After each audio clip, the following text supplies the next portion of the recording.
Dollar में वो apartment बेच किसको रहा है? अली रियाज साहब। अली रियाज।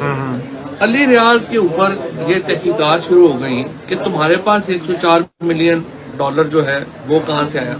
ठीक है। हालांकि तहकीकात जो थी इससे पहले पाकिस्तान में ये तहकीकात हो रही थी कि हसन नवाज के पास इतने पैसे कहाँ से आए। ठीक है। उसका पता ये चला कि इन्होंने जो अब ये आके कह देते ना टीवी के ऊपर कि जी वो देखे बेटे से तनख्वाह ना लेने के ऊपर जनाब हमें जो है वो डिस्क्वालीफाई कर दिया। उस केस में ये था कि इन्होंने दुबई के अंदर अपनी 5 कंपनियां जो हैं वो रजिस्टर कराई। ठीक है। नवाज शरीफ ने कामा लिया।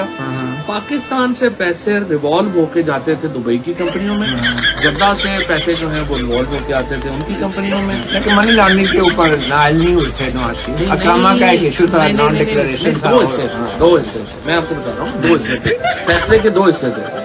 डंडी ना मारो, तेनों पता सारा तेनों पैसे डंडी मारा है।